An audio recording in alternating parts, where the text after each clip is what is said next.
es una virtud. Y es una virtud para que el liderazgo sea efectivo, debe cargar prudencia, como tú dices, es esa brújula. Y a mí me encantaría, cuando hablo de prudencia, siempre viene a mi memoria alguien de quien aprendo mucho y es la vida de Nehemías. Y yo quiero hablar un poquito de cómo nosotros podemos gestionar esa virtud, ¿verdad? Esa parte importante del liderazgo que es la prudencia. Y no es otra cosa, cuando yo hablo de prudencia, para mí significa vivir con sabiduría, ¿verdad? Es tener esa parte de la sabiduría práctica, porque es esa manera de yo poder vivir de manera justa, adecuada, moderada en cada situación. La prudencia hace que me calle en ocasiones y que en ocasiones pueda abrir la boca y decir algo que haga sentido. Y me perdonan, ¿verdad? Pero estoy hablando lo más sencillo posible para que lo entendamos. Claro. Esa sabiduría práctica es como que esa habilidad divina, ¿verdad? Que viene con nosotros, que dice, prefiero la sabiduría más que la inteligencia, ¿verdad? Que estén atadas a nuestro cuello. Y esa parte de Salomón para poder navegar en diferentes aspectos con discernimiento, es importante la sabiduría práctica, ¿verdad? Cuando siempre oro en las mañanas antes de ir a trabajar, una de las oraciones que hago, Esteban, es: Señor, dame discernimiento hoy. Ayúdame a discernir realmente cuándo debo hablar, cuándo no debo hablar, cuándo debo actuar y cuándo no debo actuar. Y se los voy a contar con una experiencia que me acaba de ocurrir en un día reciente. Dentro de esa parte, de esa definición de prudencia, ¿verdad? Que es vivir con sabiduría, que es caminar con esa sabiduría práctica, hay como que, para mí, una de los lazos, ¿verdad? Que tiene la prudencia es la comunicación efectiva. Porque ahí es donde realmente tú pones en práctica si tú estás siendo prudente o no, cuando tú te comunicas, ¿verdad? Y es esa parte de yo hablar claramente, respetando a los demás en todo momento. Algo curioso que me acaba de ocurrir en estos días es que fui a dar un servicio para poder explicar una de las funciones de recursos humanos en una de las organizaciones, y recuerdo que mientras explicaba el proceso a las personas, ¿verdad? Que les iba quizás a beneficiar esa parte, para mí este ejercicio que yo estaba haciendo era esencial. ¿Por qué? Porque era como que la guía de lo que tú debes hacer. Por si tienes alguna duda, refiérete aquí, ¿verdad? Es lo que llamamos todos las descripciones de puesto. Así que recuerdo que mientras estoy hablando ¿verdad? Con estas personas, pues no fue recibida de la mejor forma. Y yo recuerdo que en el momento me chocó mucho, porque del otro lado lo que recibí fue totalmente: no voy a aceptar esto, yo no voy a firmar. Entonces era totalmente a la defensiva la respuesta que yo recibí. En un momento dado les debo decir que sentí que hasta mis respetos, o sea, estaban entrando en un espacio mío donde yo tenía que decidir: o me retiro de esta transacción, como digo yo, o me quedo aquí aguantando totalmente insultos y improperios de unas personas que yo apenas ni conozco, que simplemente vine a dar un servicio. ¿Saben cuál fue mi reacción? Dentro de esta paz que Dios nos ha dado y dentro de mirándolo, no es conmigo, porque es que eso lo tenemos que hacer. No es conmigo, no tiene que ver nada conmigo. Bendito, duele. O sea, estoy tratando de empatizar, ¿verdad? Aún sin conocer la historia.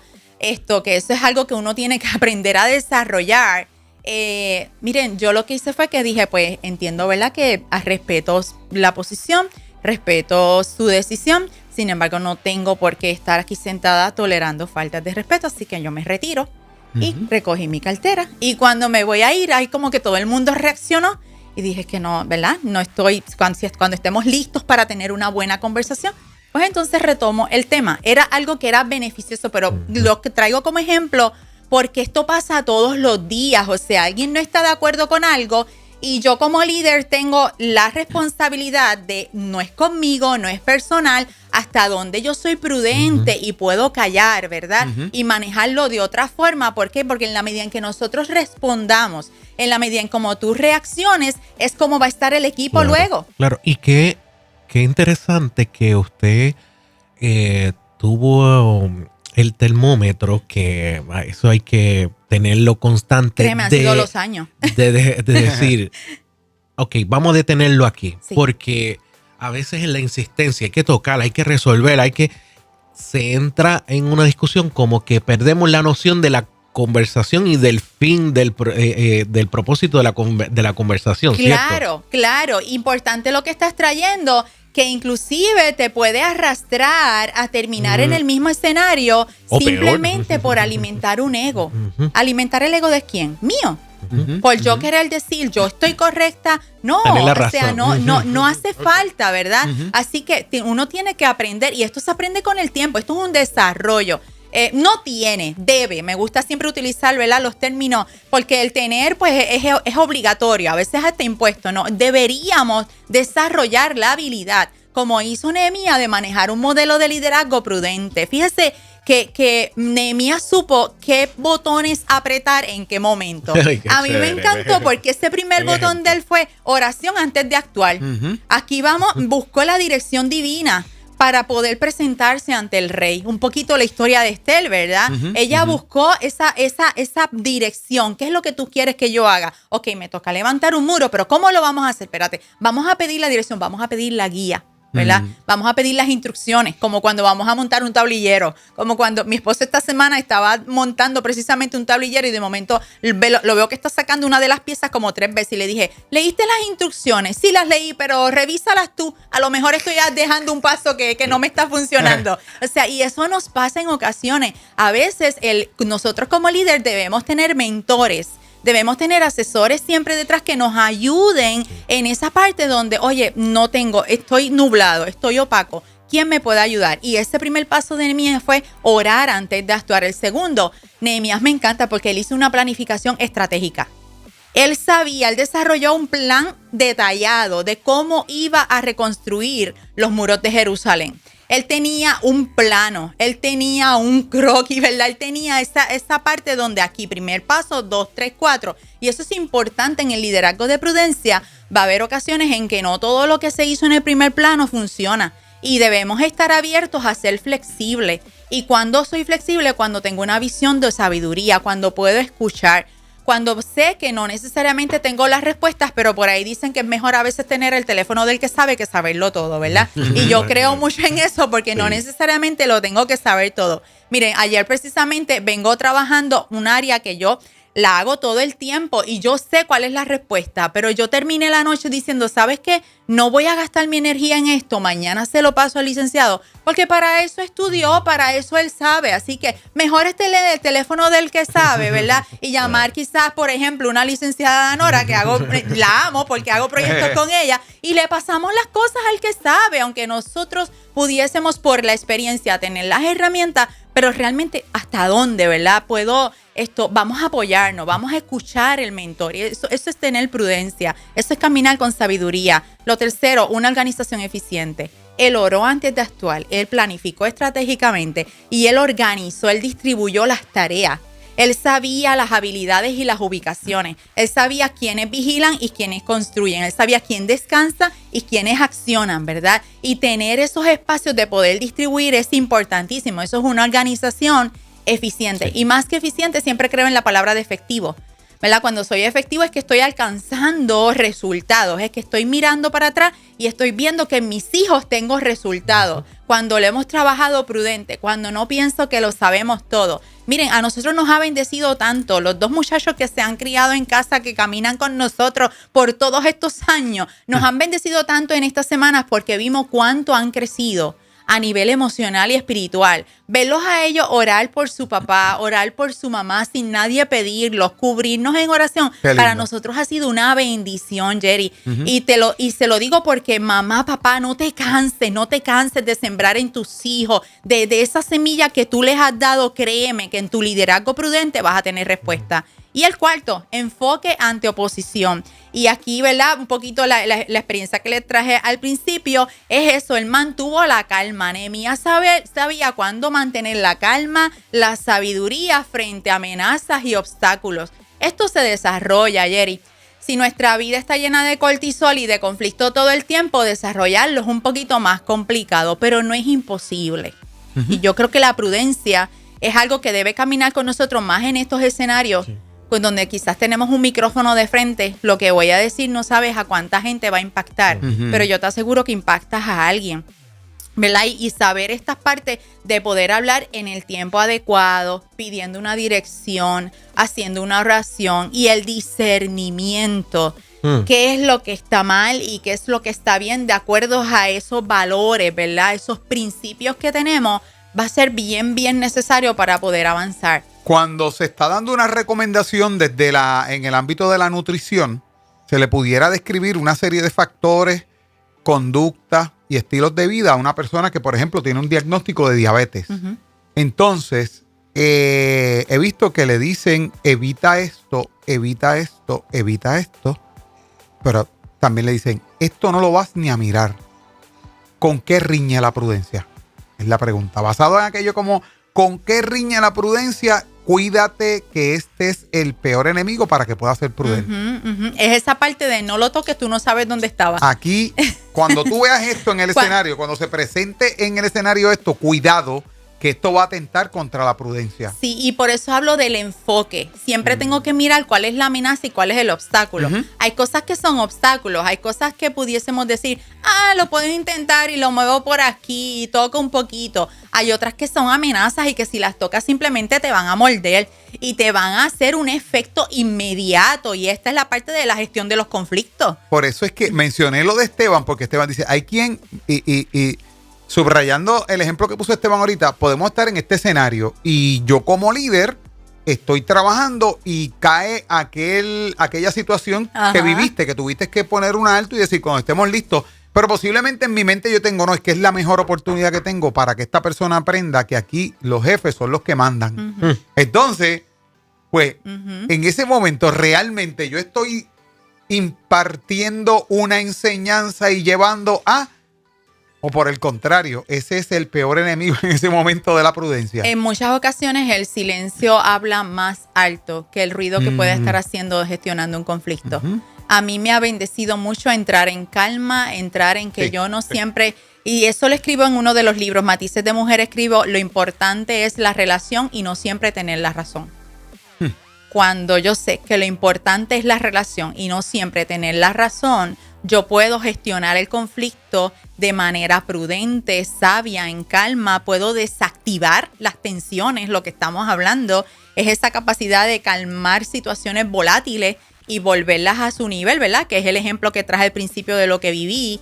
Y cómo se hace con palabras adecuadas. Nunca eres tú, nunca señalamos, nunca llevamos las cosas a nivel personal. Esto es una situación que no tiene que ver ni contigo ni conmigo. Vamos a ver cómo se gestiona. Se paga un precio siendo prudente. Hay que a veces pagar el precio o renunciar a muchas cosas. Seguro que sí. Y se pagan muchos precios. A veces puede ser catalogado como débil, como demasiado pasivo, como que no tienes liderazgo. Pero ¿sabes qué, Jerry? Siempre he dicho, y el liderazgo yo siempre lo he visto, si miras para atrás y hay alguien siguiéndote, creo que estás dirigiendo. Pero si miras para atrás y no hay nadie, simplemente estás dando un paseo. Y cuando yo pienso en eso, mi liderazgo no necesariamente tengo que gritar para poder tener efecto en la gente, para poder impactar en la gente con nuestro testimonio, con nuestro, le digo yo, con nuestro porte, con nuestra elegancia, a veces no es necesario ni hablar para poder, ¿verdad?, lograr que las cosas puedan fluir. Fíjate que Nehemías sabía cuándo hablar y cuándo callar. Él sabía cuándo venía el enemigo y podía detectar y decir, no, yo no lo puedo solo, pero yo tengo gente que está allí vigilando. Podemos dividirnos y entre todos. Y por eso una de las características tan bonitas del liderazgo es poder tener ese enlace del trabajo en equipo. Hay situaciones que son bien complicadas a nivel laboral y para nosotros los cristianos mucho más. Brevemente. En un momento dado tuve que retirarme diciendo, ¿sabes qué es lo que pasa? Que si yo decido A, ustedes van a querer B. Y si yo decido B, ustedes querían A. Me retiré por mi salud emocional y física, pero más que todo por mi testimonio, porque quería seguir siendo prudente. Y tal vez uno puede, y por ahí viene la pregunta, tal vez uno puede pensar, pero es que perdí en esa retirada. No. Pareciera que perdí. Pero gané salud, gané paz. Ganas unas áreas que a la larga redundan en lo que va a ser nuestro futuro. Sí. Yo siempre he mirado el pasado como que lo voy a respetar, pero con la virtud de transformar el futuro. Y cuando yo pienso en ese pasado respetándolo, oye, que va a haber ocasiones en que vamos a ver que es injusto. Y esas cosas se manejan desde la justicia y desde los escenarios adecuados.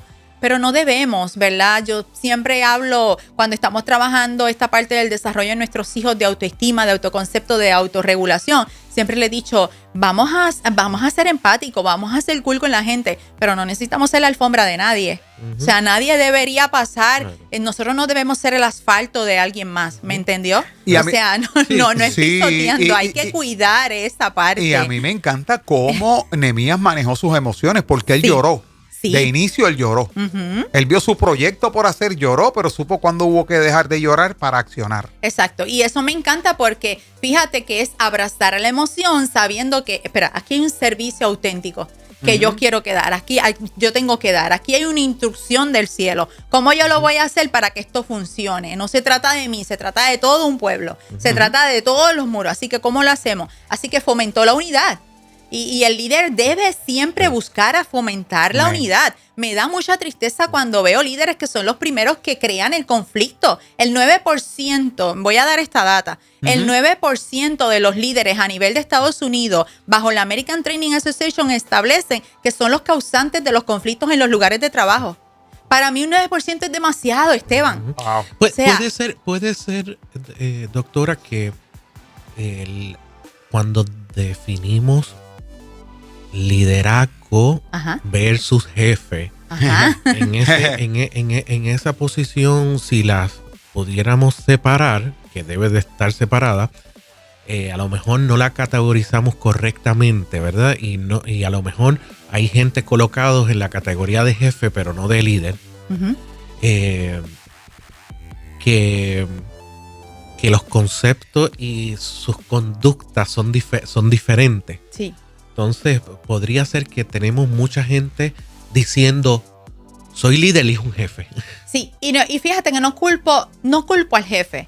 El jefe es el resultado de unos años, muchos atrás, ¿verdad? El 40, el 50, el 60, donde estaba este concepto de capataz y de que yo doy la instrucción y tengo, o sea, y de ahí se desarrolló esa parte de que posiblemente pensábamos que la gente funcionaba a base de lo duro, de la rudeza, de voy a decirte que tienes que trabajar de sol al sol, porque realmente había unas necesidades, o sea, y a lo mejor de sol a sol era como funcionaba porque la luz no era, ¿verdad? Y hay unos elementos, claro. Así que sin embargo, yo invito a toda persona que tenga esas características de jefe, Esteban, y qué bueno que traes la comparación, a que vayan haciendo la transición, porque el mundo cambió hace tiempo. Claro. Hace muchos años también debemos ir manejándonos hacia ser un líder. Yo no tengo que decir, yo tengo el título para que las cosas funcionen. Porque si estoy mirando desde allá, estoy trabajando desde el ego. Y el ego, lo hablamos aquí, me acuerdo, hace un tiempo atrás en uno de los programas, donde decíamos que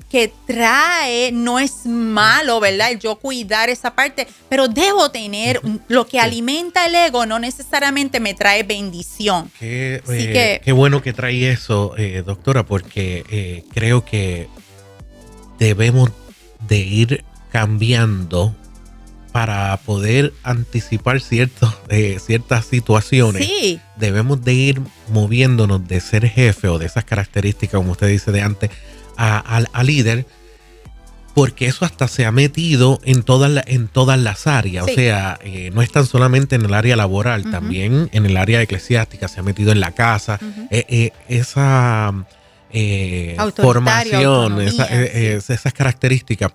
Desde luego, queremos que el liderato que sabemos que hay en cada una de las personas salga a flote correctamente y poder manejar. Usted ha dado unas características demasiado importantes que si las puntualizamos cada una, o sea, si las llevamos a cabo o las analizamos, de verdad las estamos aplicando. Estamos aplicando la mentoría, estamos aplicando la prudencia, estamos aplicando la buena conducta, cuándo es que me debo de retirar, cuándo debo de ser firme. Una cosa es la firmeza y otra cosa es el silencio. No necesariamente porque esté en silencio quiere decir que voy a invalidar mi firmeza en algunas posturas. O que soy débil para nada. Al contrario, pienso siempre que la prudencia tiene que ver un poquito con el silencio. Claro. Tiene que ver. Tiene que ver mucho. Porque es el momento donde te paras y dices, voy a hacer el pensamiento reflexivo. Sí. déjame pedir dirección, déjame discernir esto. Fíjese las características que estoy hablando. Pensamiento reflexivo, voy a buscar dirección, voy a practicar la templanza, que es ese sacar, ¿verdad? Venir conmigo, yo le digo sacar a pasear, el dominio propio, o sea, cuando yo practico templanza, yo estoy agarrando esto con dominio propio, no es conmigo, no es personal. Ahora bien, si yo estoy cargado y ya yo tengo un conflicto dentro de mí y pasan eventos como este, pues ahí es donde posiblemente el pensamiento se nubla. Recuerde siempre que la emoción más sentimiento es igual a pensamiento. Así que llega la emoción a la corteza prefrontal, trae un sentimiento y ahí me crea entonces un pensamiento. Cuidemos esos 3 niveles, pidamos sabiduría divina. La Biblia lo dice, Santiago 1:5, si alguno de ustedes está falto de sabiduría, pídasela a Dios. O sea, Él tiene algo para darte hoy y es un regalo y está para todos por igual, Esteban, Jerry. No es que hay más sabiduría en mí que en ti, es que todos la tenemos por igual. Es un regalo del Padre, por favor. Pídala, no nos gustan los regalos. A veces queremos los que son materiales. Mire, pida sabiduría. Excelente. Y eso fue lo único que Salomón pidió. Eso es. Y miremos toda la historia. Ay. Así que seamos prudentes. Ay, amén. Eso también es vivir a colores.